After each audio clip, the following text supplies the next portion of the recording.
wife have faced court, entering not guilty pleas. Our correspondent Rachel Clayton was there in the courtroom and joins us live.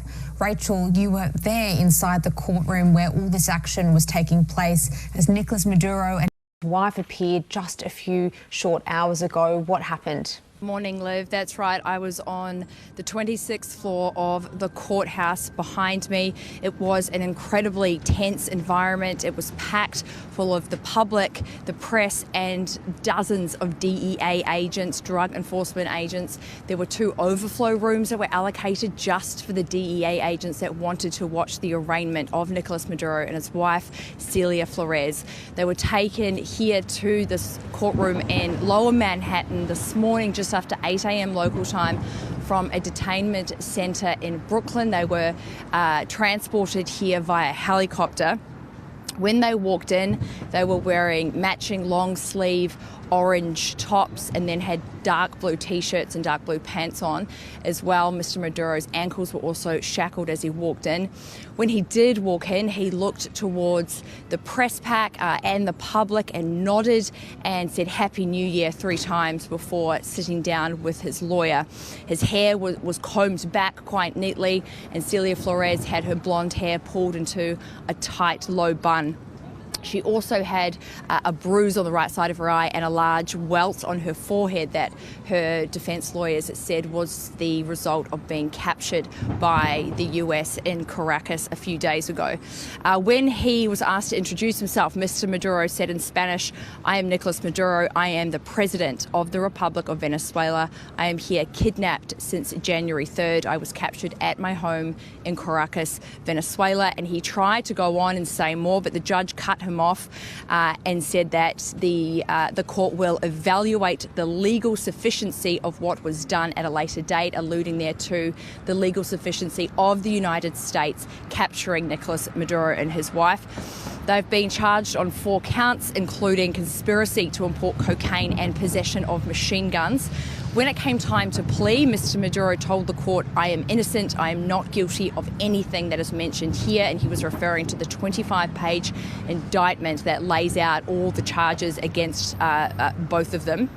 The defence then asked for a few things, but one of the main ones was medical checks. They asked for Mr. Maduro to have a medical check with a doctor, and they asked if Celia Flores could have an X-ray, saying that she may have broken a rib during her capture by the United States military.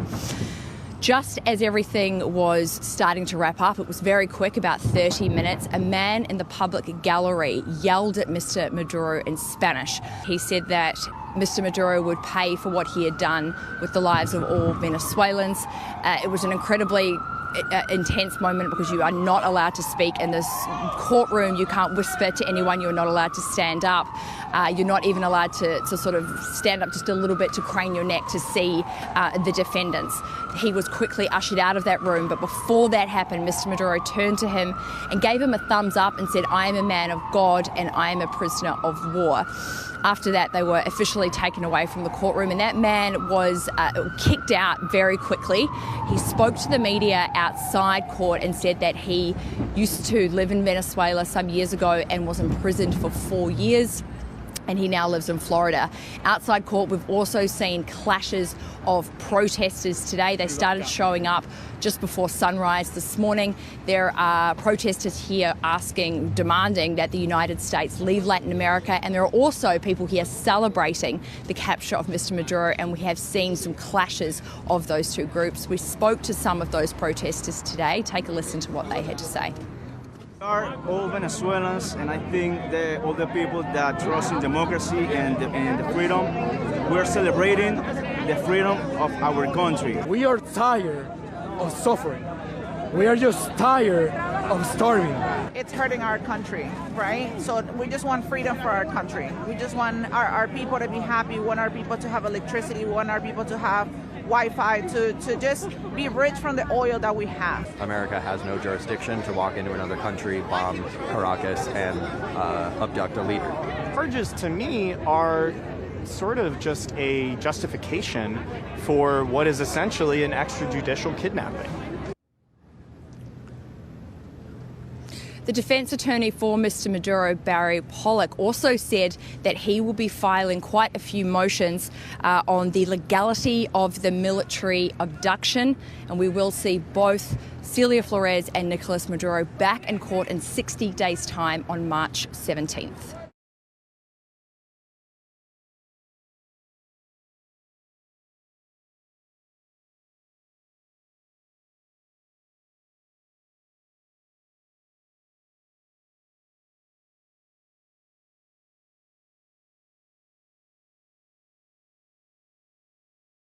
So a source briefed on the Venezuelan operation told me that a handful of American troops sustained bullet and shrapnel wounds, but none are life-threatening. Can you share with us how serious any injuries to American service members might be, and also any information you can tell us about any Venezuelan civilian casualties? Yes, well, let me take the second part first, which is that the overwhelming share of casualties and fatalities that were inflicted were against the Cuban guard that had exerted control over the people of Venezuela. So what many don't realize is that for years, Maduro stayed in power through an illicit deal with Cuban communists to provide his security because he didn't trust his own people to keep him safe. That is how much he was hated inside of Venezuela. So what our special forces encountered when they did that daring midnight assault into Caracas were armed Cuban guards, and they sustained massive numbers of casualties. I can't give you an exact number. The numbers that you've seen in terms of the Cuban guards publicly reported are probably lower than the actual number that were killed.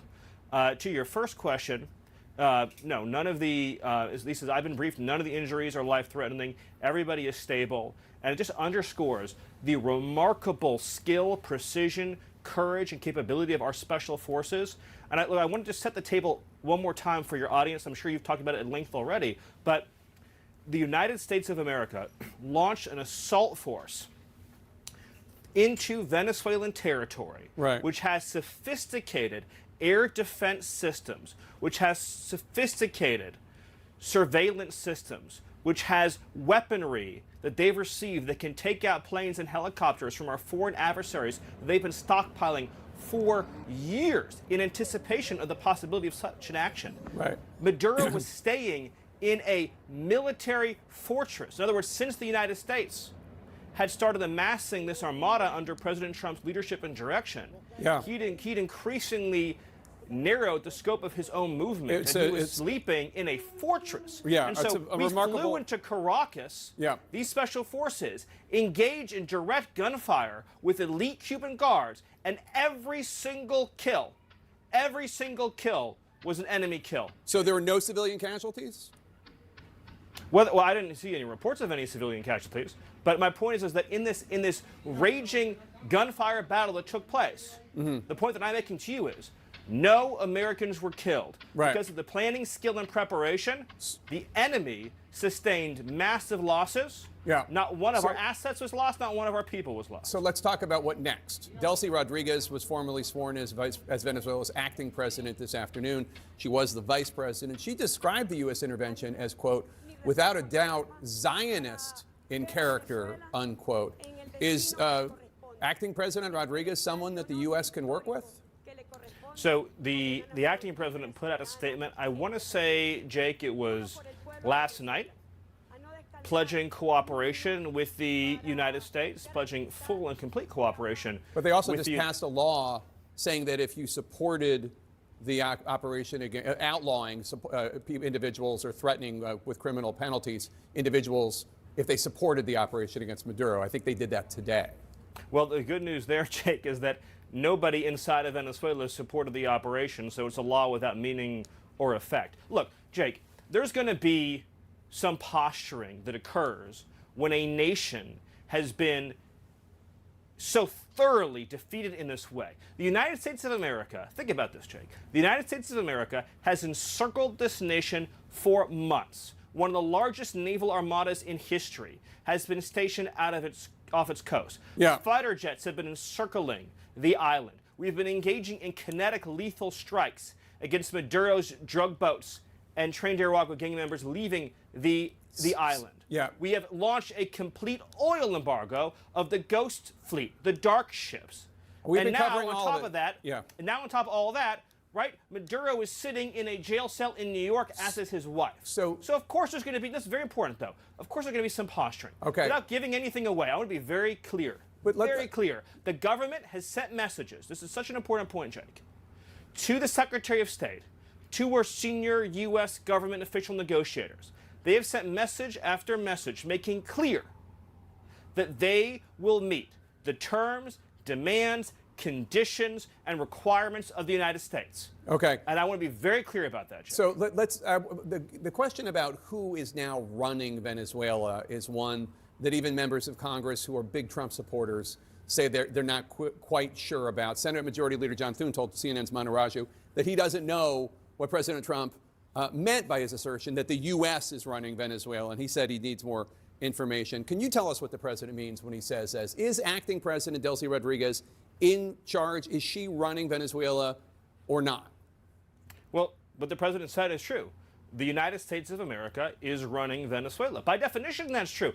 Jake, we live in a we live in a world in which you can talk all you want about international niceties and everything else. But we live in a world, in the real world, Jake, that is governed by strength, that is governed by force, that is governed by power. These are the iron laws of the world that have existed since the beginning of time. But in terms of day-to-day operations in Venezuela, that is acting President Rodriguez, right? It's not some sort of American emissary.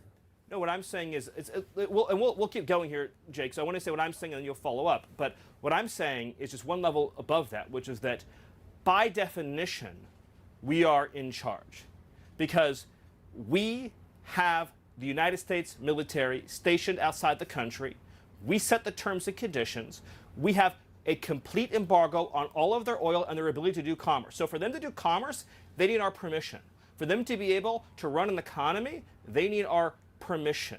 So the United States is in charge. The United States is running the country during this transition period. If that's true, obviously that doesn't mean that President Trump is setting the bus fare schedule inside the country. So doesn't mean that President Trump is assigning the K-12 curriculum in the country. The indictment that the president and the military were acting on from 2020 was of 6 people. 2 of them were seized on Saturday by our special operators. There are 4 other individuals indicted who remain in Venezuela. Is the U.S. demanding that they be turned over? One of them is Maduro's son. One of them is a former government official. One is a current government official. And one of them is the head of Tren de Aragua, as I'm sure you know. Are they going to be turned over if President Trump is, in fact, running Venezuela in the way you described? Well, I don't want to, obviously, you know, we have to balance here, Jake, which I think you more than most understand. We have to balance between, of course, what I can say to you publicly versus very close-hold conversations that might be happening privately. And I know you understand and respect that. But I'll answer the question in this way. There might be individuals who are fugitives from American justice that could become part of a future conversation. But it's also true that for government leaders inside of Venezuela, and as the president has said, right, we want an interim government that will respect the interests of the people of Venezuela, that wants a good, peaceful, secure future for Venezuela. So I would just say it this way. For those who may be indicted, the best choice they can possibly make is to be part of a constructive decision-making process for the future of Venezuela. The best decision they can make is to cooperate fully and completely with the United States to be part of building this brighter future for Venezuela during this interim period. There's a lot to unpack about the ramifications from this weekend's events. But I want to first begin with all the new details we are learning about what is being dubbed Operation Absolute Resolve. And President Trump spoke about the dramatic capture of President Maduro yesterday. There was a lot of gunfire. You saw some of it today. But he was trying to get to a safe place, which wasn't safe because we would have had the door blown up in about 47 seconds, they say on average, regardless of how thick the steel was. It was a very thick door. It was a very heavy door, but he was unable to get to that door. He made it to the door. He was unable to close it. All right, joining me now is retired U.S. Air Force Colonel Cedric Leighton. So, Colonel Leighton, walk us through just how this dramatic mission was carried out. Yes, this is one of the greatest aspects of it, Manu. And just real quick to orient everybody, this is Venezuela. David Culver is here on the border between Colombia and Venezuela. And the U.S. strikes in Venezuela hit all of these different target areas, everything from the Naval Academy to the port to an airbase, the La Carlota as it's known, antenna sections, the Fort Tiuna military base, and an airport over here. So everything basically around Caracas was what was hit. So one of the key things here is, just exactly how they did this. So this is one of the antenna farms that they have there. And here is something that is really important. This is basically the before picture. So take a look at all these buildings. Now let's look at after the strike, and especially right here. What used to be a standing set of structures, all gone. And similar right here, this again is at Fort Tiuna, the before picture, a little bit of a close-up here. And what that shows you is this is actually disappeared. So the strike, it was very, very precise. And there's several of them. And when you go back to the big map here that shows all the different areas that they struck,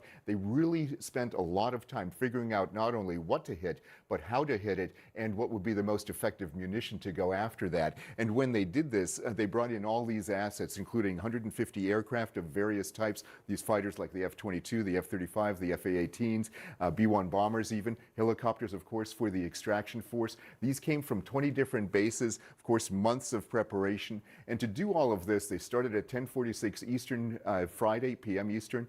That's when the president ordered them to move forward. Once they did this, they made sure that they had all of these 150 aircraft in the air. They arrived at the compound at 1:01, and they were able to capture Maduro within minutes, basically. By 3:29 a.m. on Saturday morning, they were over the water, meaning outside of Venezuelan territory, and basically ready to go. Can I just real quickly, how did they get into the compound, and really, given all the guards, how fortified this compound was? Well, basically what you do is you find the areas where there are weaknesses, and you have areas in the fence line that you can probably penetrate. They may have had explosive devices that they use. Usually what they'll use is they'll have like these satchel bombs that they can put in there, and they basically like dynamite and they blow it up. They were prepared to cut through Maduro's safe room. They could have done it, as the president said, in 47 minutes or less, and they were ready to do that. They didn't have to do that specific thing, and that made it easier for them to get out at that particular moment in time. One of the most stunning things yesterday was Trump just openly admitting that the United States wants to go in, take all the oil reserves, and actually move ahead and extract that oil, sell the oil, get the money from these oil sales. Walk us through exactly what that means. So let's take a look, Manu, at the oil reserves here. And what's really important is this right here. Venezuela has 303 billion barrels of oil reserves. And you compare that, it's the biggest set of oil reserves in the entire world. Bigger than Saudi Arabia, bigger than Russia, bigger than the UAE. And that is something that is really, really important. Now, when you look at daily oil production, what you have here is how bad the infrastructure in Venezuela actually is. From 2013, they were able to produce almost 3 million barrels per day. Go down to 2024, they produce less than 1 million a day. And that is the key thing here. The infrastructure in Venezuela, lots of oil, but the problem is the infrastructure actually is decrepit. It is not producing the oil that it needs to. All right, retired U.S. Air Force Colonel Cedric Leighton, thank you so much for your expertise. And I've got an excellent group of reporters to break this down even further. Politico's Dasha Burns, David Sanger with the New York Times, and Sung Min Kim with the Associated Press. Good morning to you all. David, I want to start with you about, you've been covering this for so long, what's happening with Venezuela. The question everyone has is, how are they going to run this country? Trump says they're going to run it. And you have the vice president, now they said there's the interim president, Delcy Rodriguez, saying she's not going to just allow the United States to come in and run the country. So how is this going to play out? So, Manu, this is the great contrast in what we've seen happen here. As you could see from Cedric's description, this was an incredibly precise military operation. And I think the president and Secretary Hegseth, others, were right when they said there's probably no other country in the world that could step in and pull this off in basically 2.5 hours. obviously months of planning. Cedric didn't mention it, but they even built a model in Kentucky of the entire facility that they were going to be doing so that they could invade it and invade it again and practice this whole thing. The astounding contrast here, Manu, is that there's this high that comes from grabbing the bad guy, in this case an indicted alleged drug trafficker. I haven't run across many Venezuelan friends who are sorry to see him go. He stole the last election. So there's that part. And then there's the stunning next part where the president says, we're going to run the thing. Well, he actually got elected president in part on the argument that the forever wars were ill-conceived, that we don't know how to go do this. And you add to this the very naked grab for the world's largest oil reserves.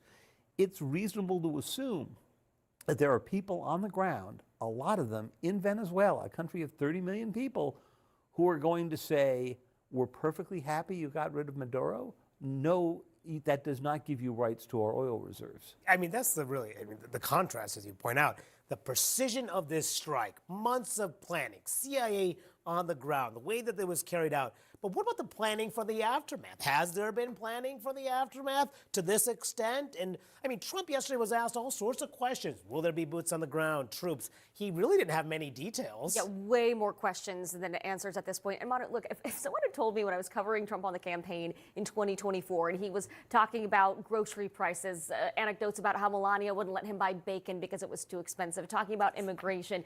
If someone had told me then that we would be doing regime change in Venezuela within his first year of his term, I would have told you you were crazy. Now, the way that some White House allies are framing this is that they get to message this as a law enforcement operation, that the warrant for his arrest, that he's a narco-terrorist, that they get to say, this wasn't regime change. Yes, that was a byproduct of what we did, but that's not necessarily the intention. But then Trump goes out and says, we're going to run the country.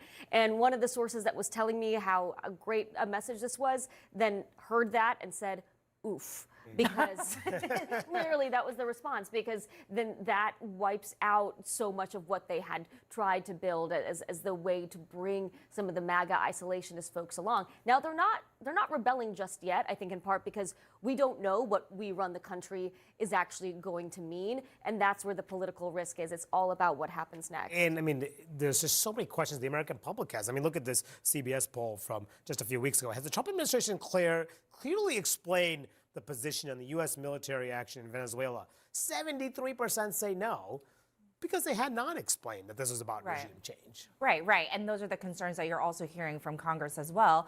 But going back to the fact that there are just so many more questions than answers right now, even throughout the day yesterday, the president gave conflicting answers to these very key questions that the public has had. For example, at his press conference, when he was asked about potential boots on the ground, he seemed pretty willing to say that he was willing to put troops there, saying, we're not afraid of the concept of boots on the ground. But then later in an interview with the New York Post, he very much backtracked on that.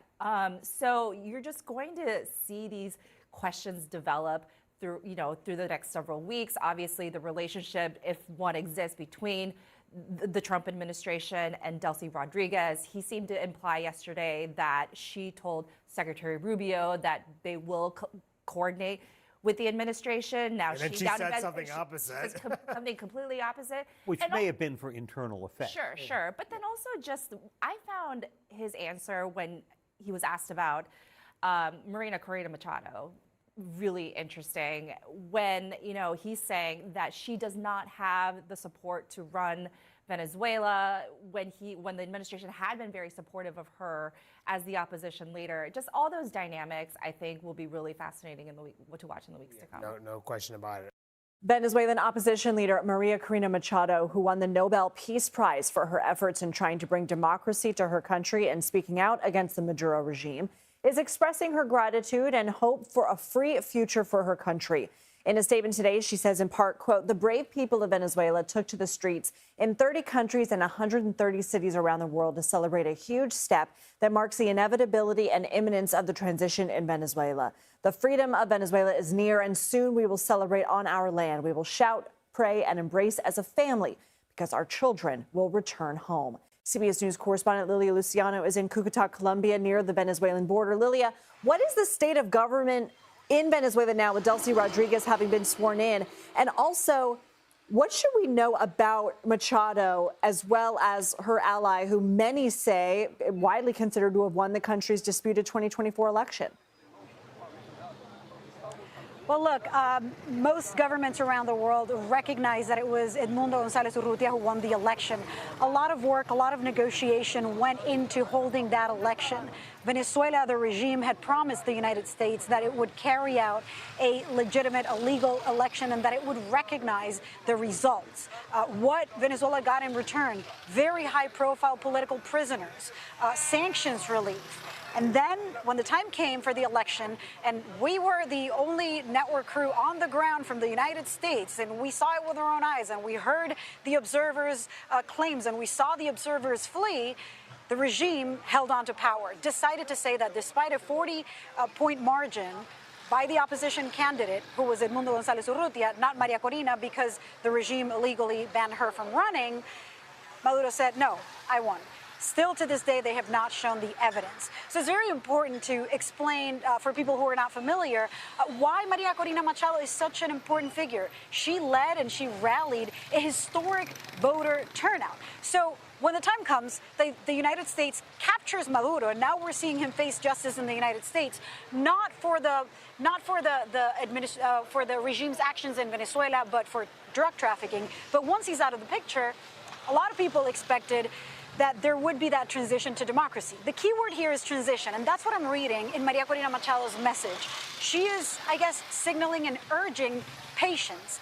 The Trump administration, via Secretary of State Marco Rubio, told Margaret Brennan over the weekend in Face the Nation, we have to be real here. I'm paraphrasing. But basically what he means is you can't come in and take all of the regime figures out. That would result in chaos. There are armed guerrillas and militias in the country that control and oppress the population. There is the armed forces, the army, the military, who is loyal to one of those figures that is still in power. Not entirely. Many experts tell me many of them would turn on the regime if they have the opportunity to do so.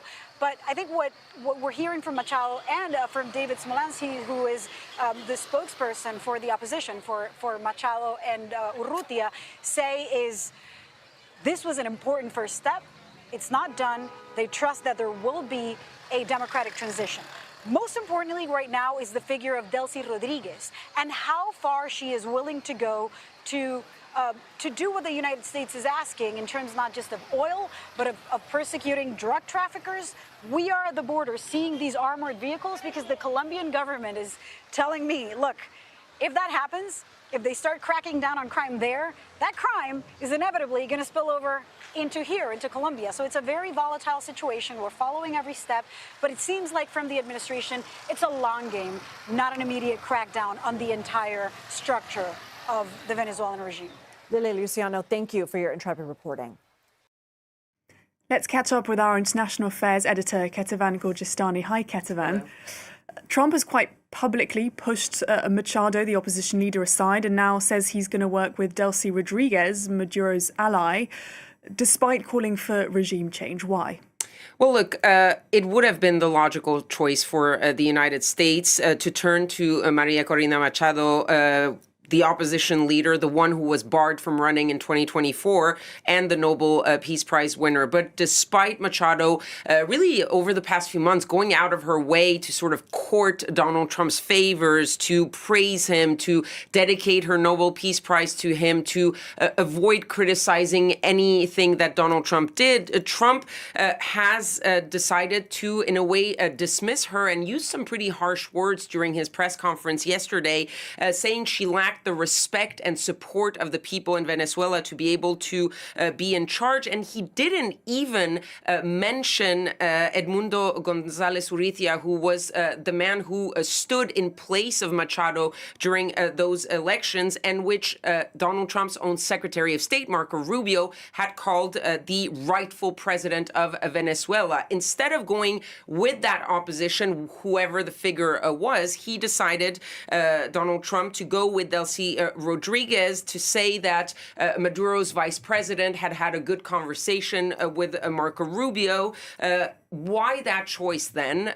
Well, it seems that maybe there are two options that could potentially go together. One, she's been in charge in Venezuela of managing the crucial oil industry, and we've heard a lot about how important the oil industry is in the eyes of Donald Trump. So that could be one of the reasons. Another one is that unless Donald Trump is ready to send thousands of American troops in Venezuela for a long time, like in Iraq or in other countries around the world, then the U.S. needs to rely on the military and security apparatus that is currently in place in Venezuela. And who is currently in charge of that apparatus? It is Rodriguez, who is currently the interim president, as it seems. And Marco Rubio seemed to confirm this morning on shows in the United States that they're willing to work, at least to give it a try, with the current regime, to give them the possibility, saying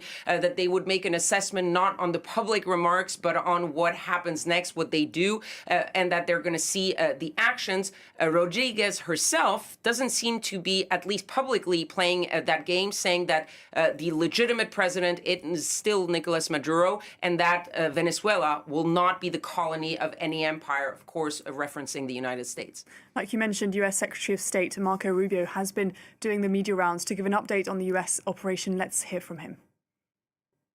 We didn't occupy a country. This was an arrest operation. This was a law enforcement operation. He was arrested on the ground in Venezuela by FBI agents, read his rights, and removed from the country. The Department of War went in. They hit anything that was a threat to the agents that were going in to arrest him, and they hit anything that was a threat on the way out, and they hit anything that was a threat to them while they were on the ground. And that was a very limited and targeted operation. Now, Ketavan, we've heard quite a few various justifications for the U.S. operation, Rubio calling it law enforcement. What's the official line now? Well, look, clearly the administration is trying to frame this as a law enforcement operation. Marco Rubio, a couple of days ago, insisting that Nicolas Maduro was a fugitive of the U.S. justice system, and that basically this was American law enforcement going into Venezuela to grab a criminal and bring him to justice in the United States.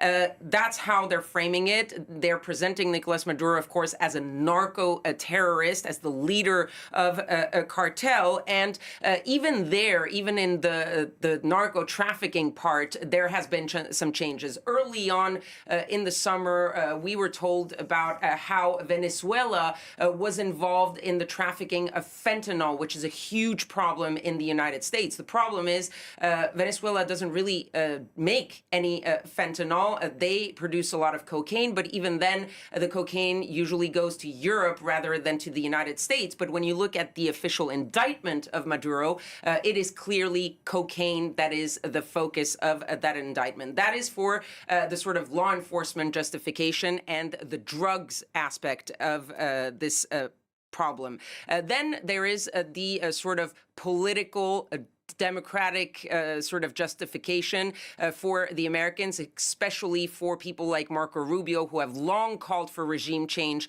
in Venezuela. This is a leftist dictator that is not respecting the rights of its people, who stole an election in 2024, according to the Americans.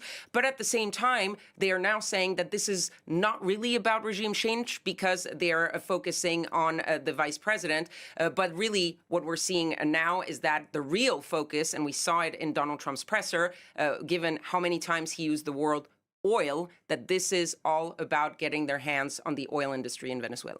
Ketavan Kordestani, thank you so much for your analysis, as always. Venezuela's Supreme Court has ordered Vice President Delcy Rodriguez to assume the powers and duties of the acting president. The order was announced just last night after the court determined that Maduro can no longer exercise his functions as president. Rodriguez has demanded Maduro's release. As CNN's Paula Newt reports, she struck a defiant tone on her first day leading the country. Just hours after the dramatic extraction of her president by U.S. forces, es una barbarie. Venezuelan Vice President Delcy Rodriguez was the picture of defiance. Surrounded by regime loyalists, she called the U.S. operation barbaric, Único presidente de Venezuela. declaring Nicolas Maduro is the only president of Venezuela. Known to many in the country simply as Delcy, Rodriguez has been an influential and reliable regime enforcer for nearly 2 decades. She began in the government of Hugo Chavez, faithfully implementing the tenets of Chavismo, the nationalist populist movement that brought the Venezuelan economy to its knees. When Chavez died in 2013, she remained an assertive voice within President Maduro's government. Uncompromising in her rhetoric, she vilified the Venezuelan opposition and frequently warned the country about the threat of foreign intervention. Crucially, as energy minister, she also has been a steady hand in funneling Venezuela's dwindling energy revenues to the regime. Seen here last month with state workers, she says, "We have something to tell Mr. Trump. Venezuela doesn't owe the U.S. anything." And yet, Rodriguez has for many years been sanctioned by Canada, the EU, and the United States. CNN attempted to question her in 2016 after a CNN investigation uncovered a scheme to illegally sell Venezuelan passports out of the country's embassy in Iraq. Rodriguez, then the foreign minister, refused to comment to CNN on every occasion.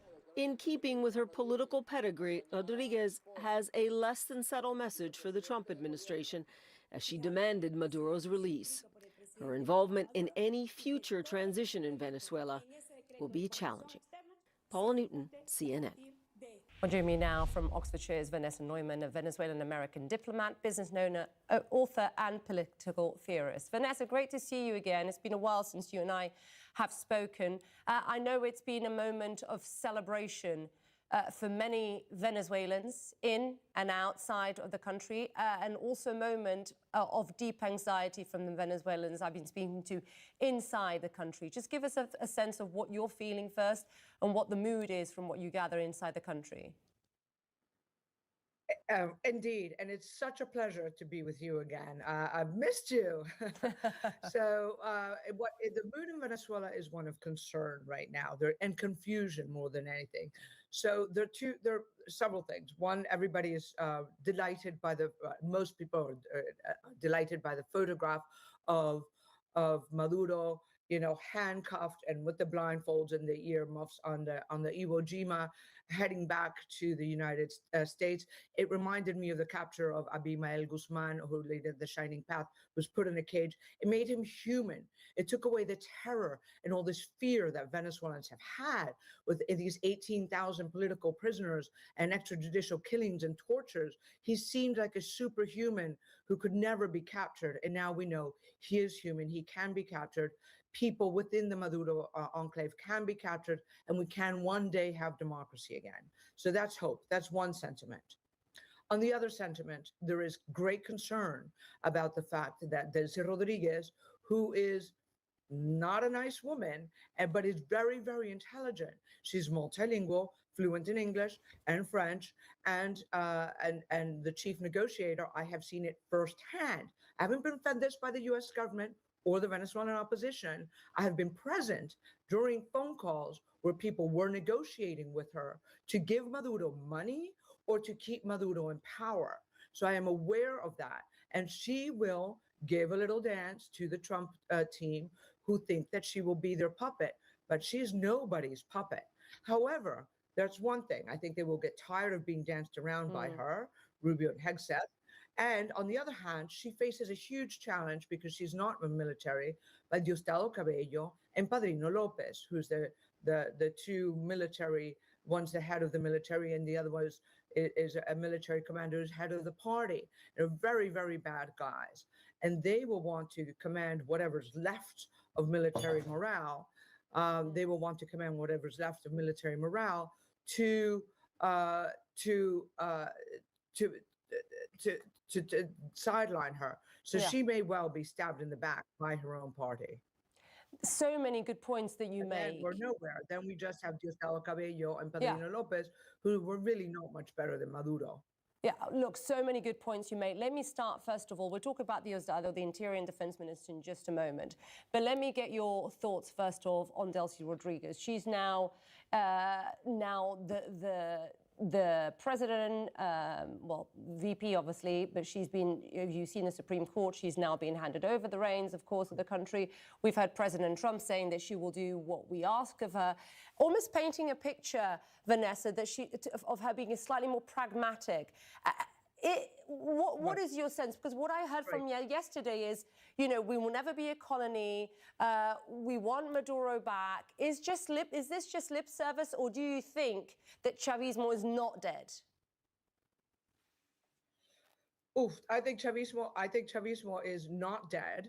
I think there are two different things, right? So there are Chavismo, there are a few hardcore ideologues who've always been there, always will be there, right? Who really believe in Chavismo. And don't forget, this is a country like Cuba. I know you know this extremely well, where there's a whole lot of propaganda. People within Venezuela, unless you have a smartphone, really don't have a lot of access to reality. They get fed these lines. Second of all, I think they have to keep up this line for their own survival. On the other hand, there is the aspect of their own survival, right? They are all facing drug charges. Delcy Rodriguez has done, I think it was it the New York Times? Has done a PR job. Yeah, where she said, Delcy the moderate. And everybody in Venezuela was like, Delcy's not a moderate. She has been, remember what I said at the beginning, she's a negotiator and a PR person, and she's been handling her own PR clearly for her to assume this position for months and positions herself as a moderate. She can't be too much of a moderate. It's the typical thing we've seen, you and I have seen in transitions in other countries. If she tries to be a moderate and go on bended knee to the Trump team, her own team will stab her in the back. And then we'll have to have a second wave of attacks on Venezuela, or the Trump team will stage a second wave, as they discussed last night. She's not going to go on bended knee. Venezuela, they will not make Venezuela a colony, and I think that this is going to be some very complicated days. Venezuelans cannot go out into the street to celebrate because A, they're confused, they don't know what comes next, and B, anybody who says, yay, they got Maduro, will be immediately captured and tortured. Vanessa, so good to have you on the show. Thank you so much. Hopefully we'll stay in touch, and hopefully there's some good news from Venezuela for Venezuelans. Thank you. Thanks, Vanessa. Venezuela's interim president, Delcy Rodriguez, is backing off her harsh criticism of President Trump. She now says she's ready to work with the U.S. on, quote-unquote, peace and dialogue. She may see the writing on the wall after President Trump warned Venezuela could face a second wave of strikes if they don't behave. Even with his regime on its last legs, thousands packed Caracas Saturday, demanding the release of Nicolas Maduro. His capture could jumpstart a new age of democracy across that region. Chief international correspondent Steve Harrigan is in Colombia, near the border with Venezuela. Steve. Harris, at this busy border crossing, there's one thing different today. If you look over my right shoulder, it's Colombian military armored personnel carriers. They are not normally here. They're here today after what's happened in Venezuela. Colombia is usually the first stop for Venezuelans trying to flee. More than 3 million Venezuelans have come here to live. If there is violence inside the capital, here is where they're likely to come. So this country really bracing for a potential humanitarian crisis. On the streets in Caracas, in Venezuela, there has not been any sort of widespread violence. Instead, there have been some protests. Many of those protests from Maduro's political party, many of the party calling for Maduro to come back, showing their support for him. As far as this border crossing goes, it's operating as normal. We're not seeing a flood of people. You don't need a visa to get from Venezuela to Colombia, so pretty much you drive through a lot of Venezuelan license plates, cars, and then motorcycles, and then people on foot. We've spoken to a lot of people on foot, asked them why they're leaving. They say this is just typical business, but we don't know what is ahead. We've had this guy for 12 years, and we have no idea what's next. So some real concern there on the part of average Venezuelans crossing over today. Harris? You just set me up perfectly for my next guest. Good to see you, Steve. Thank you. In focus now, Rick De La Torre, the former CIA station chief in Caracas. Great to see you today. Look, I was writing down a couple of questions as our reporter was giving us what's on the ground. Who's on the ground right now running? I mean, which cartels are trying to get out of Dodge at this point? Right, and that is a concern, right? For a number of years now, the Maduro regime has opened its doors to a number of Colombian terrorist organizations like the FARC-D and ELN, Segunda Marquetalia. They're all living there in the jungles just outside of Cucuta. I've been there. I've been to that bridge myself, Arauca, in those areas. I think what's going to happen next is going to be interesting, and it's going to be interesting to see how Colombia plays along, or if it doesn't, as Venezuela comes under more and more control of U.S. forces. Obviously, it'll be part of our objective to, I suspect, to weed out these terrorists that are the ones that were partners with the Maduro regime and actually moving the drugs, facilitating the human trafficking, working with Iran and others, and extracting gold and silver minerals and selling them. I think what's going to happen is those folks are going to have to make a decision. Are they going to want to face U.S., the United States Department of War, or are they going to cross the border back into Colombia? And if they try to cross the border back into Colombia, what's Colombia going to do about it? Gosh, there's so many different ways I want to go. So I'm going to whittle it down to this for my next question.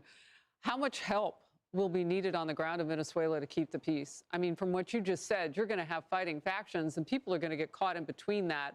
The president mentioned in recent days that maybe some sort, he didn't give details on this, of presence of U.S. military on the ground there. From your estimation, having been there, what does it take? You got a country to run. He says he's going to do that. What could that look like? Well, I think the good news is, and those that keep making these, in my opinion, false claims that this is another Iraq or Afghanistan, let's keep in mind, there's very few, if anyone, in Venezuela who's willing to lay their life down and be a martyr in any way, shape, or form for Maduro and his politics, right? It's not ideology. Most of the military are poor conscripts that have not been paid or fed. They're more interested in going back to their home villages and just living their lives. The only folks that were really benefiting from this were the generals in some of these far out Wild West kind of areas. So Maduro has never really had a lot of control, full control of some of those areas. He certainly benefited from the kickbacks and the money that his generals were giving him from the Cartel de Soles. But so this is an area that it truly is the Wild West in the jungle. And I'm not exactly sure how we're going to play in that, if we'll even play at all. As for what kind of boots on the ground, and I use that term very, very loosely, I think certainly there's a role for civil engineers and others to play in infrastructure and kind of making sure that the lights are on, the gas is working, those kinds of things. But I don't see the kind of occupation type forces that some are painting. Yeah, I mean, look, it becomes politics at some point, right? That's why certain people will say those things really, really quickly. You've been on the ground. No doubt you made friends there. The best kind of intelligence in that type of arena is human intelligence. What would you say to the people of Venezuela today? It's a great day to celebrate, and they know this, right? You've seen it everywhere. I think they're a little confused by some folks who tell them that they're worried for them, or this is bad news in some way, or that we apologize for on behalf of the United States. They're looking at them like, you're nuts. We've been wanting this for well over 20 years. They went from being one of the wealthiest nations in our hemisphere to being one of the poorest, and now there's our opportunity to join the real world again. Hope. Rick De La Torres, thank you very much. Good to have you on the program. I'm Steve Doocy. I'm Brian Kilmeade. And I'm Ainsley Earhart. And click here to subscribe to the Fox News YouTube page to catch our hottest interviews and most compelling analysis. With Venezuelan President Nicolas Maduro now in U.S. custody facing federal charges, President Trump has made clear he has big plans for U.S. energy companies taking control of Venezuela's rich oil supply. Venezuela has some of the largest proven oil reserves in the world, though it only accounts for about 1% of the world's oil production. Venezuela right now is a dead country. We have to bring it back, and we're going to have big investments by the oil companies to bring back the infrastructure. And the oil companies are ready to go. They're going to go in, they're going to rebuild the infrastructure. The oil is just flowing at a very low level, much lower than even if it was badly run, it should have more income, more oil than what they're doing. So we're going to have the big oil companies go in. They're going to fix the infrastructure, and they're going to invest money. Right now, what we want to do is fix up the oil, fix up the country, bring the country back, and then have elections. CNN's Brian Todd joins us now with a closer look. Brian, obviously a very resource-rich country. Yes, I mean, look at this, Boris. The largest oil reserves in the world by far, 303 million barrels. The next closest to them is Saudi Arabia with, like, I think 267 billion barrels. They outnumber everyone in that resource by a lot. They have 1/5 of the world's global reserves. And to let you kind of give some perspective here on how they're underperforming with that vast oil reserve, take a look at this. This is their oil production since Nicolas Maduro took power in 2013. You see it there. Now, before that, and like even before Hugo Chavez took power in 1999, they were producing more than 3 million barrels, about 3.5 million barrels per day before Hugo Chavez takes power in 1999, okay? It goes steadily down in the 2000s because of sanctions and other things. Maduro takes power in 2013. Now, oil prices take a hit the next year, so that's part of the reason that they decline. But it's also, of course, his alleged mismanagement of the oil supply and a lot of other factors. Sanctions also play a part. Now, in 2019, that is the year that Donald Trump, in his first administration, placed restrictions on Venezuelan oil exports to the U.S. So that hit them hard. It went down then. They hit rock bottom in 2020 with the pandemic. In 2021, Maduro starts to kind of ramp up the production a little bit. In 2022, then President Joe Biden gives Chevron a temporary permit to operate there, so that helps their production. But again, Boris, take a look. They're still underperforming. As of 2024, they were less than 1 million barrels a day. Right now, they're a little over 1 million barrels a day. They're right about at this point here, and that is less than 1% of the world's production. That's how much Venezuela is underperforming given their reserves there. Who are they sending the oil to? Let's take a look at that. If my graphic can come up here. It's not coming up. But basically, they are sending it mostly to China. China buys about 70% of Venezuela's oil. The U.S. buys about 25% of it. That's all due to Chevron's production there. I think there we go. There you go. There's our graphic. Yeah, right. So yeah, China's they're the big customer. Right. U.S. gets about a quarter of it. Then Spain and Cuba trail far behind. This is all due to Chevron. And, Chevron, their stock is way up today as a result of this. And, Boris, it has taken a massive toll on the economy overall. Take a look at that. Last October, inflation in Venezuela was at 270%. That is by far the highest in the world. And look at where it's projected to be in October of this year. And again, all because of the mismanagement and the alleged corruption of Hugo Chavez first and Nicolas Maduro, his acolyte, who became president in 2013. Brian Todd, thank you so much for bringing us that context. CNN's Omar Jimenez and Laura Coates joining us now from live outside the court. You were both in the courtroom. So, Laura, walk us through, first of all, what you saw, what you heard in those moments. What an extraordinary moment.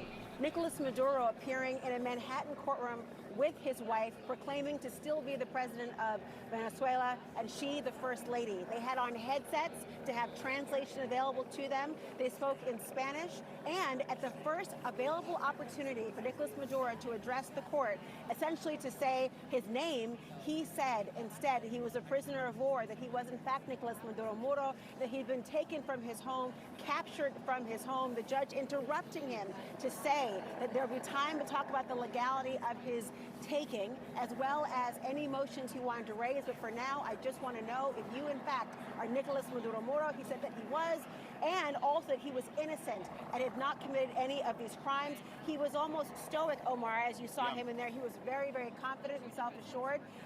He had some difficulty sitting down in his chair, having to brace himself continuously when he would try to sit down. You note when he was walking on that, it really was kind of a perp walk to the helipad, his left leg appeared to be straighter than the other, and he was moving with difficulty. That appeared to be present as he tried to sit in the chair. His wife, meanwhile, they said that she had obvious visible injuries. They addressed, you could see her, bandages, some kind of a gash or stitching on her eye, also on her temple, and also they referenced that she had some sort of fractured or bruised ribs as well. Her demeanor, much less confident than her husband's, far more demure, spoke after they did, and they exchanged glances at different points in time. He had one request. He did not want to have bail discussed right now. That's coming. But he did want to have his notes. He took copious notes, Omar. You were watching intently as well. When you were watching this take place, Weren't you struck by the way this all proceeded? Yeah, I mean, just the confidence of Maduro, as you mentioned, when truly you pay attention to any trials like this, you know, the judge asks you plead guilty or not guilty, and usually the attorney even just speaks for the defendant and just says not guilty. That was the opportunity that Maduro used to go out and say that I am the constitutional president of Venezuela, that he believes his rights have been violated, talking about the abduction aspect, saying he was kidnapped from his home in Caracas, and launched into that in Spanish as the interpreter kept up with that as well. When his wife began to speak, you know, you sort of mentioned the dynamic between both of them. There was a moment where the judge asked if they understood the interpretation, and he sort of spoke for both of them and said, yes, we understand. And then she, of course, spoke in after that as well. You mentioned the medical issues. That was something that the defense asked of the judge to make sure that they had proper care to take care of some of those issues, because clearly she seemed to be struggling in some way,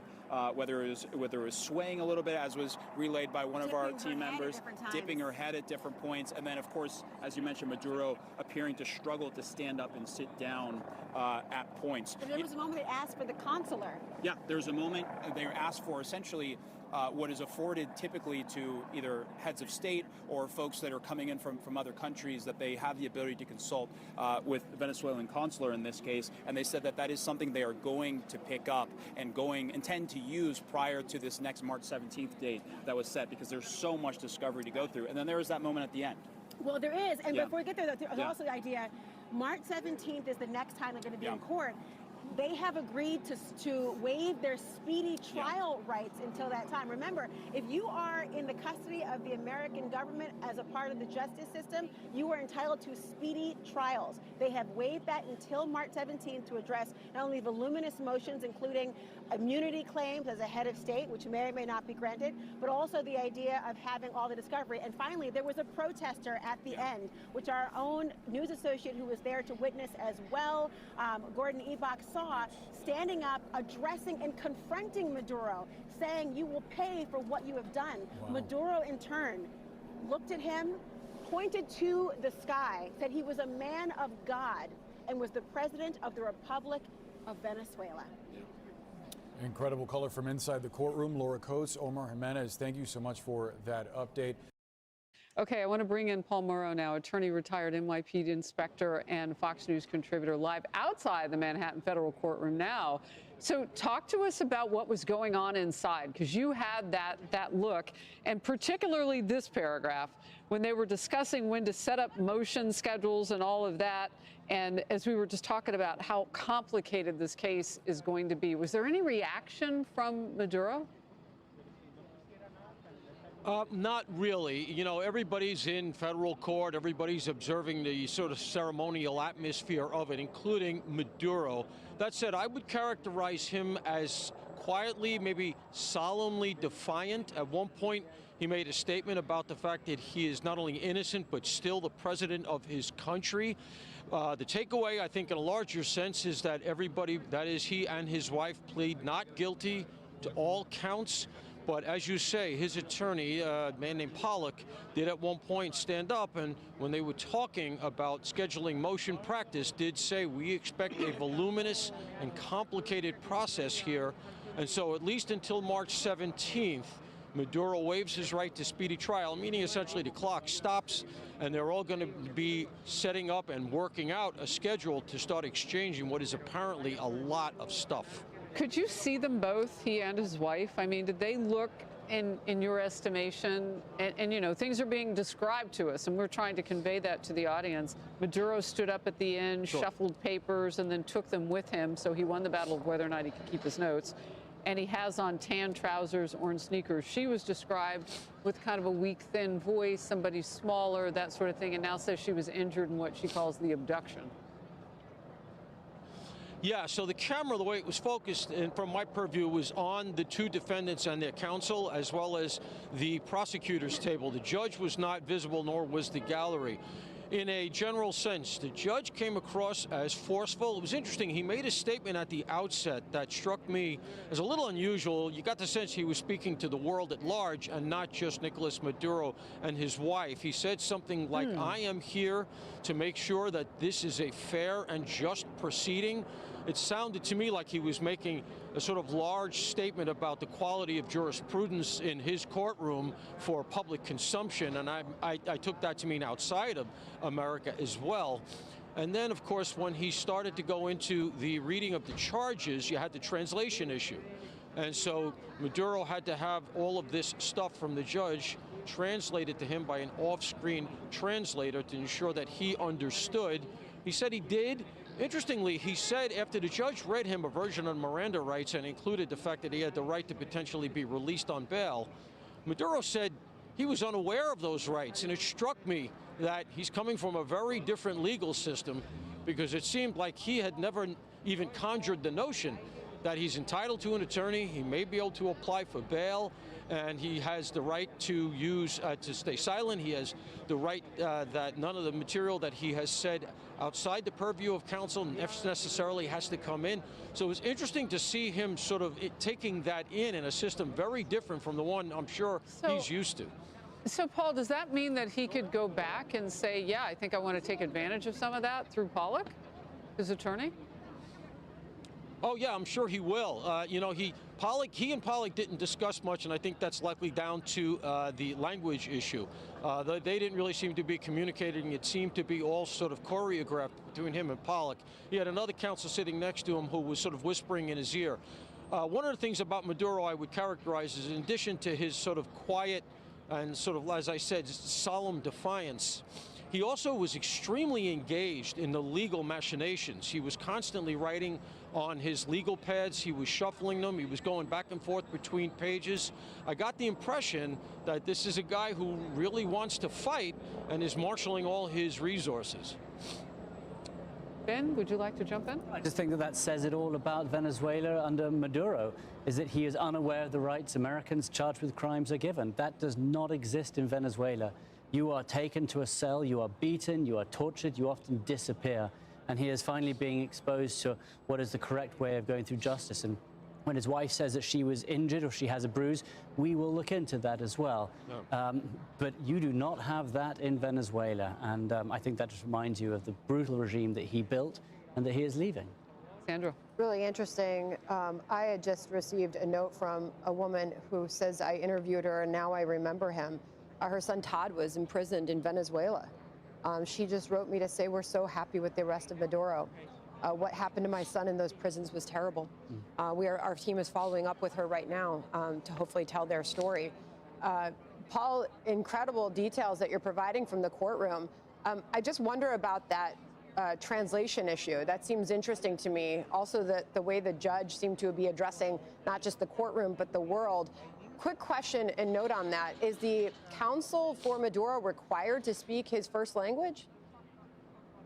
I have his I'm sorry, say it again. I have Barry Pollock's entire resume here and his everything written about him as partner on his law firm's website. I'm just unfamiliar if do you believe he's speaking Spanish with Maduro? Pollock did not seem to be. The other counsel definitely was, because Maduro seems to have no English. And he was nodding along with the other counsel. So he was getting that information from the person sitting to his left. Maduro is a presence. I mean, he's a big guy. He's got, you know, the orange jumpsuit on with a black T-shirt over it. And, you know, he comes in, he's towering over everybody. He was not cuffed. Nor was his wife, but certainly in comparison, let's say, to his wife, who sat there sort of shrinking. She looked a little bewildered. She also had no English or never spoke any English. He, on the other hand, he stands up and, you know, he is at least attempting to project a sort of aura of power. And he says, as I said at one point, I'm completely innocent and I am still the president of my country. And in fact, something relevant to their status as Venezuelans actually came out near the end, because the prosecution fronted the fact that as Venezuelans, both of the defendants have the right to consult with their consulate, should they like to. And in fact, both of them said that they would like to. So in addition to all of the discovery, all of the complicated and voluminous material that Defense Pollock said is going to be exchanged here, you're also at some point here going to have both of them consulting with the Venezuelan consulate, of which they previously would have been the boss. Now they are the defendants in a criminal case going to their consulate saying, help us out here. And if you're sitting in that consulate, you got to say to yourself, well, I'm in America. I'm not sure this guy's the president anymore. It's interesting to me the sort of machinations that are blowing through that, because one has to wonder what kind of a reception he's going to get at a consulate that he used to rule over, but which now may want to put some air between them and him. Yeah, Paul, Martha McCallum here. I'm going back to what Trey Gowdy was saying about the reality of prison. I think up until this point, he's been surrounded by guards. He's been brought into this process. He has not yet tasted the reality of prison, as different as it is here than it is in his home country. And I also keep wondering if he doesn't have a bit of denial. Is he thinking that the consulate's going to find some magic way to reinstate him and send him home? Is he thinking that all of his teams of gangs and leaders in his country are going to break him out of prison like we've seen with, some other cartel members in Latin America? What was your sense of how much of this has sunk in for him, if at all, Paul?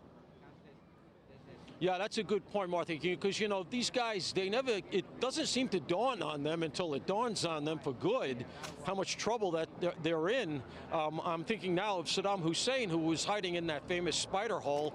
And when American forces pulled him out, the first thing he said, rather than I surrender or don't hurt me, was, I'm Saddam Hussein, the president of Iraq, and I'm willing to make a deal. Yeah. And obviously it was very long past a deal at that point.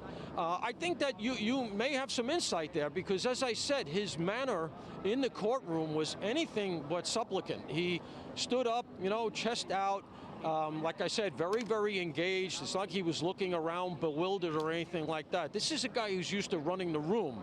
And I am not entirely sure that that has dawned on him yet. Whereas his wife, I get the sense, is saying to herself, what am I doing here and how did this happen to me? Wow. Emily. Paul, it's, my question is one of the manner and the tenor of the defense attorneys. We've been reporting per your courtroom notes on what exactly they were stating, but talk to us about, obviously it's a short snapshot, but from this proceeding, what do you think we can expect from these defense attorneys in this particular situation with Maduro and Flores? Are we going to see a combativeness from them, or are we seeing sort of an aggressive, assertive pit bull approach? What did you note today? Yeah, I think that's right. They alluded to the fact that the discovery is going to be voluminous. They didn't even want to talk about setting motion practice, any kind of schedule, because they did say that there's going to be a lot to discuss, and if you'll forgive me, let this ambulance go by. So you get the sense that they are going to be throwing all the sand in the gears of this thing as they can. There was mention of the abduction, as you say. This is a highly unusual case.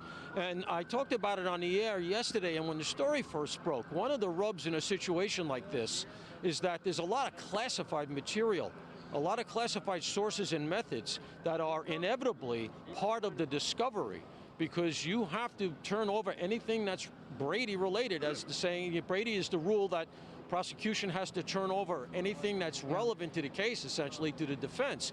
So they talked about Brady obligations today in court, Paul, in fact. I'm going to jump in here because we are that. seeing tactical vehicles pull into the screen, and we can't speak to exactly who is in each one of these vehicles, but we do know that Maduro arrived by helicopter. There is a motorcade that's pulling out of the courthouse right now. So we want to keep our eyes on the screen.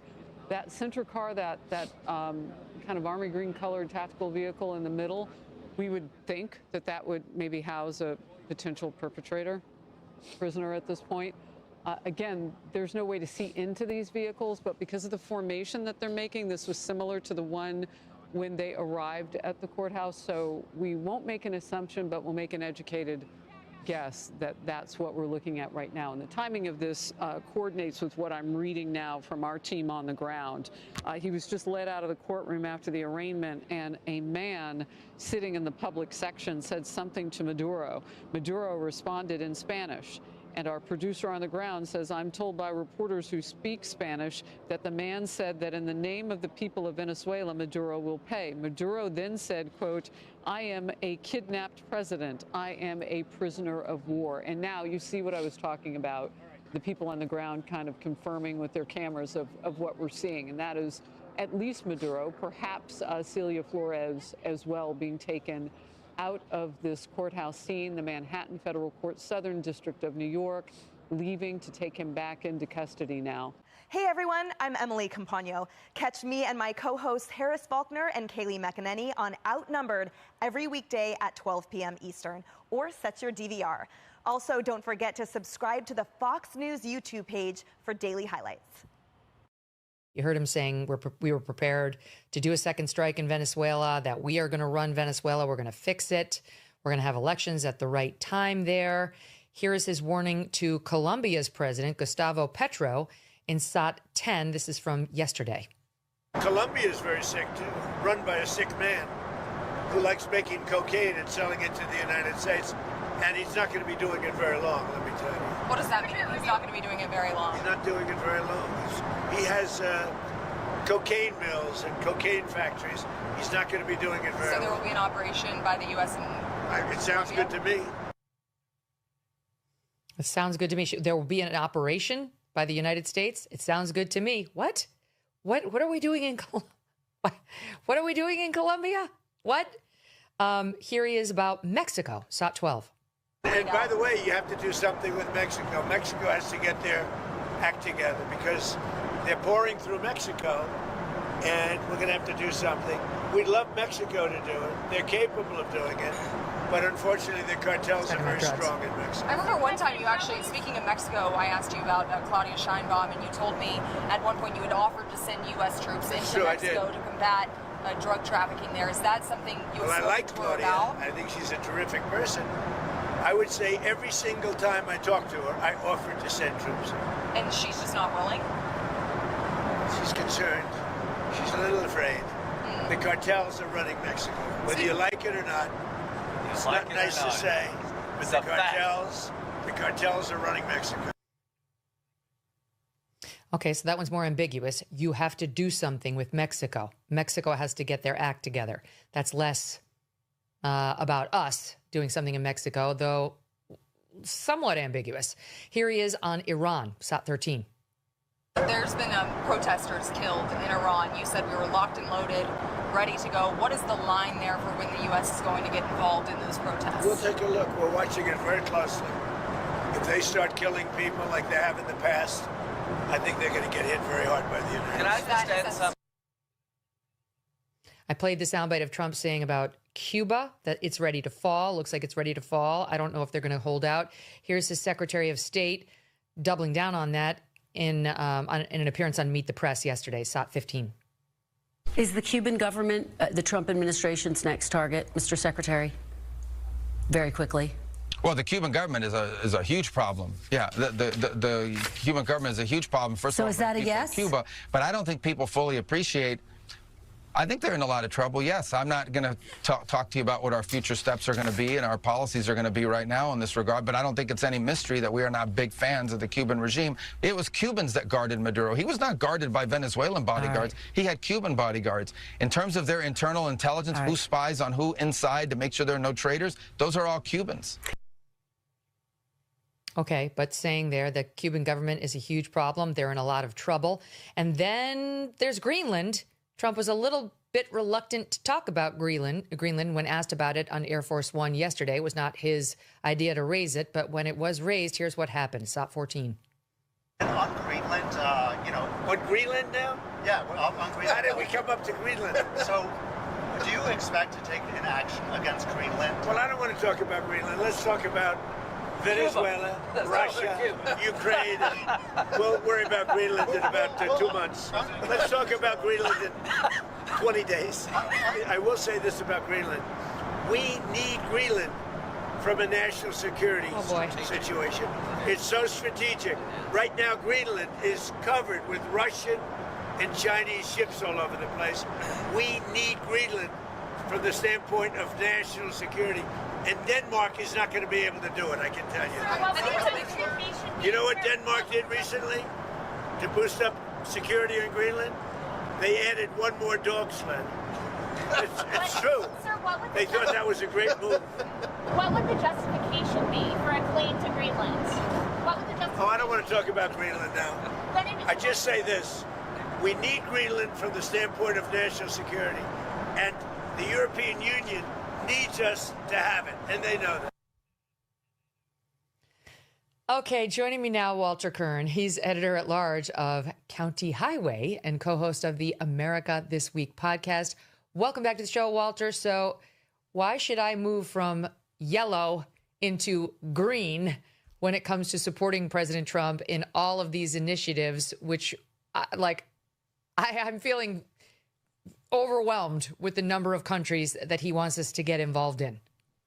Well, he wants hemispheric dominance. And so you could just substitute the words Western Hemisphere for this list of individual countries. That's something we had. Except for Iran. That's something we had once by default, but we have ceded it to some extent to China, especially in South America. This grab back of this lost power is, I think, what he's seeking. Okay, I agree. I do think the seizing of Maduro was about that and keeping China and Russia and Iran and Cuba from growing in power in our hemisphere. But this is if we actually go into Colombia, if we actually went into Iran and started actually bombing them because they shot a protester, something we don't support, but my God, lots of countries shoot protesters. It's terrible, but we don't normally make it a United States problem. If we actually go into Cuba, if we do something in Mexico, if we invade Greenland, this is. Well, I'm sorry, but this is not what we voted for. We won't be invading Greenland. It has a tiny population located on the coast.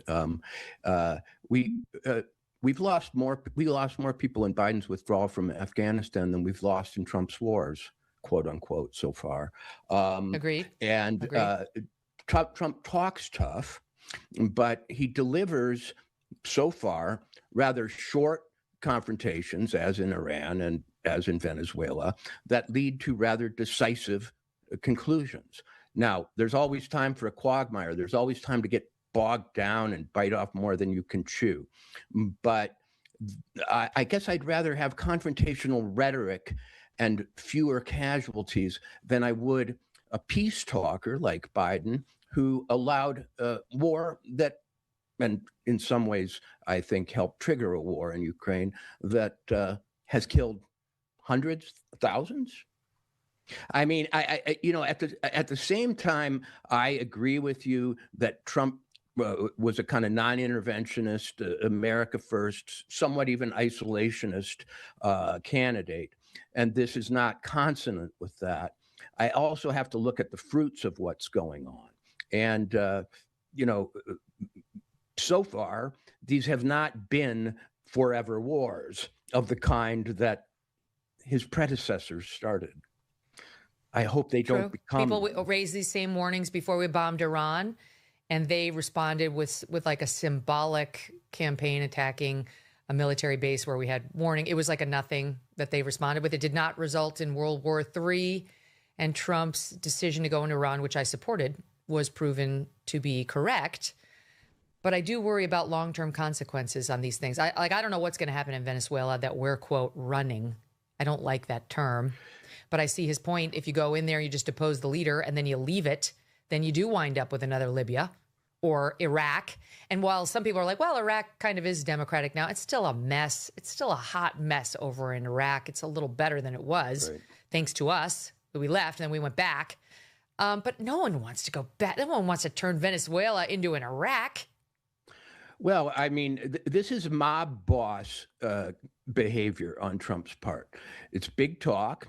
It's intimidation. It's squaring off. It's giving veiled warnings and veiled threats, and even ones that are not so veiled anymore. And he's obviously doing it from what he believes is a position of strength. He believes he holds cards that maybe aren't shown to the world. But from his point of view, what he's trying to do is roll back Chinese influence. He's trying to secure what they believe are, critical resources from certain metals to oil to other things. He's trying to dominate world markets in oil, particularly now, and he's sending out a kind of warning that is almost JFK-like. We'll stand strong in the defense of freedom and so on. He doesn't want to be the one to lose these countries in our own hemisphere to a global game of risk. And it will all be in the results. It will all have to be judged by how it works out. I have a sense that Trump being Trump, what he does is he overpromises, he overthreatens, he starts the negotiation with his strongest offer or his strongest threat, and then the real world comes into play, and things don't quite turn out that way. But he's striving for a 25% better outcome. Mm-hmm. Here he is talking about how it's going to be different under him. I mean, he's not the same as Biden. We can all agree on that. SOT 4.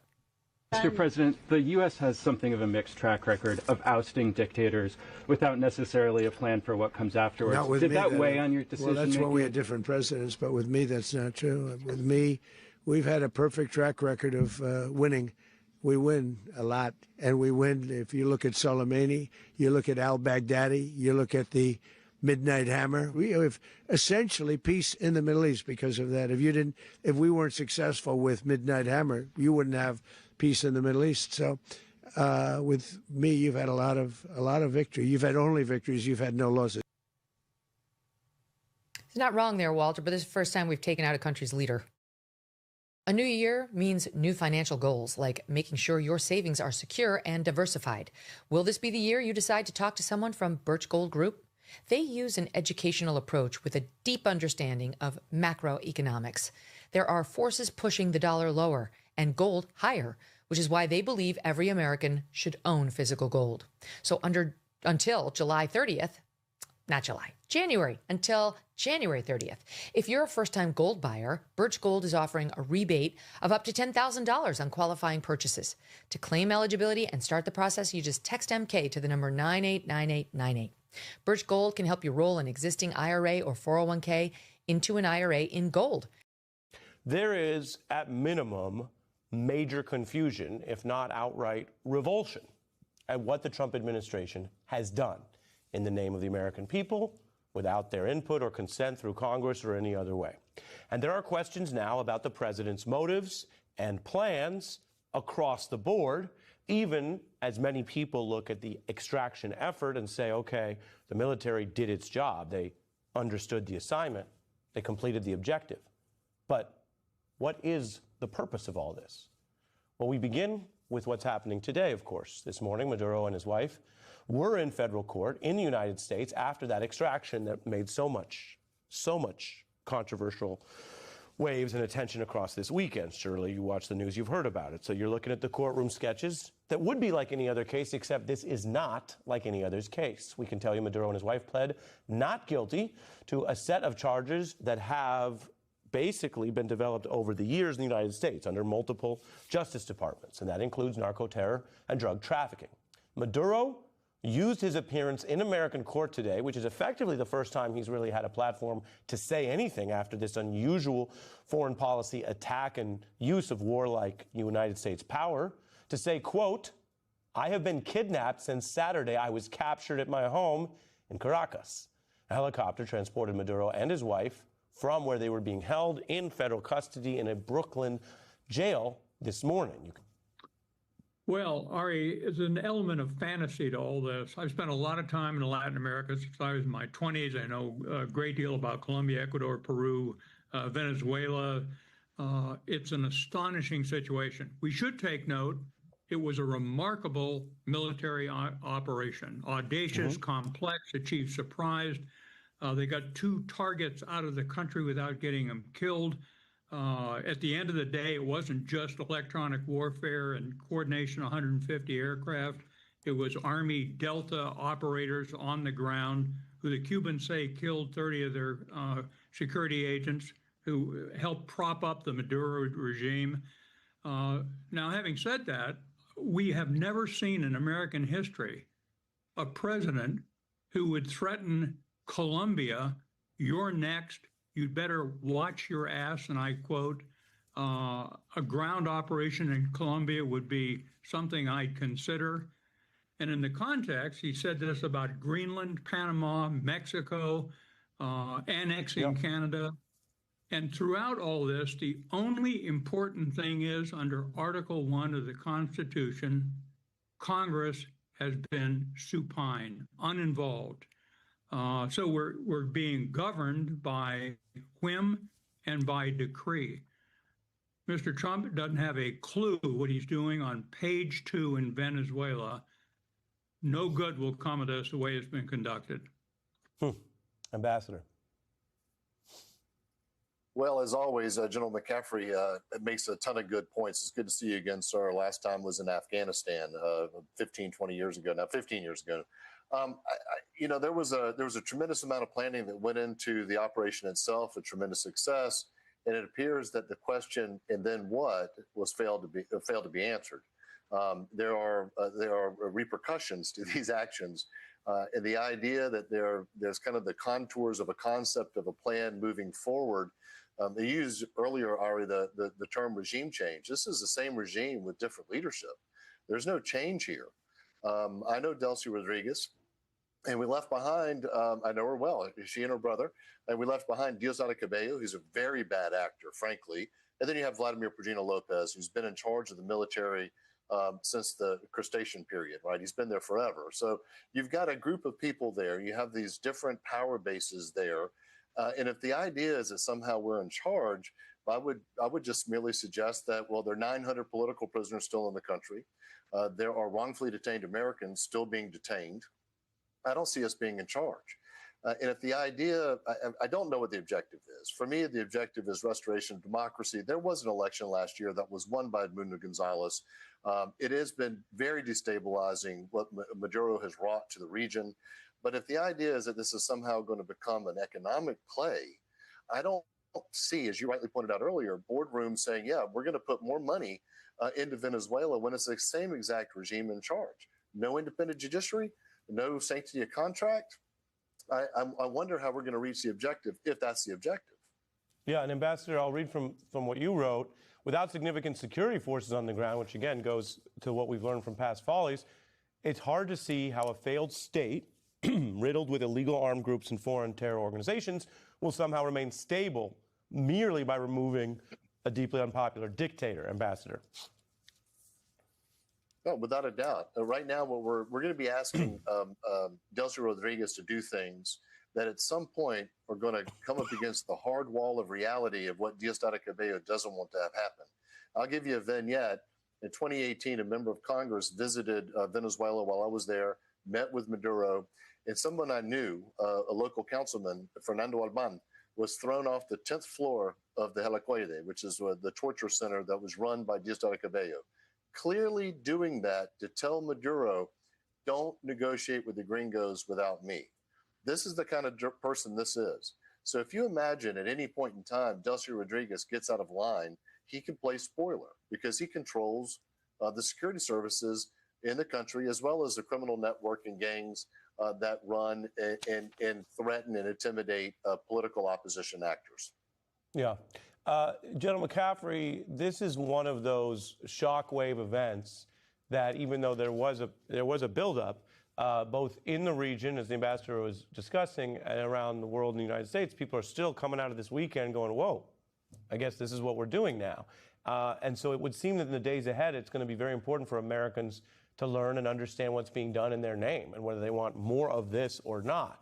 And we have an election this year. The Wall Street Journal, which is the print outlet sister of Fox News, says in returning to this form of, quote, gunboat diplomacy in Venezuela, Trump has spurned the usual veneer of armed interventions, acting without an Oval Office speech justifying the attack, congressional authorization, a promise of elections in a foreign land, or even, as you've both noted tonight, a detailed plan for its future.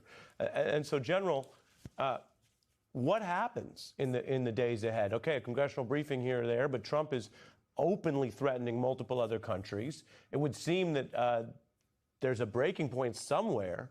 If we have warlike powers being exercised against multiple countries, do we still have a constitutional limit here? Well, by the way, something has to be said to add to the ambassador's terrific comments on Venezuela. The Trump administration action against that country, there's an element of goofy to it.